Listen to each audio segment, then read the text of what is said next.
But having the emotion, there's no question about, are you allowed to feel upset, for example?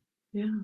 I know it's a very general question and there is not one size fits all, but what are some of the typical patterns you see in individuals who may not have had the permission to express their emotions in childhood? What might you see at a later stage?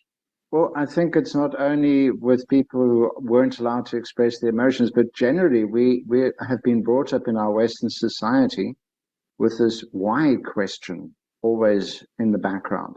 You know, why am I experiencing this emotion? Where does it come from? What's the reason why am I feeling angry, for example, or whatever? And the funny thing is, if we just talk about it philosophically, we very quickly understand that the answer to the why question very seldom solves a problem. Let's say, for example, that the reason that I'm confused about my emotions is because my parents didn't deal with me adequately when it goes about emotions. Okay, that can be true, but now, does that suddenly solve my problem? No, it doesn't solve my problem. In fact, it's very good reason for me to point a finger to my parents and say, look, it's your fault. It's not my fault.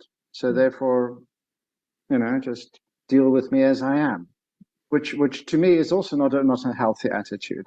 So I'm far more of the idea of, let's forget about where they come from. Let's forget about why they're there. And let's have a look at what they're actually trying to tell us.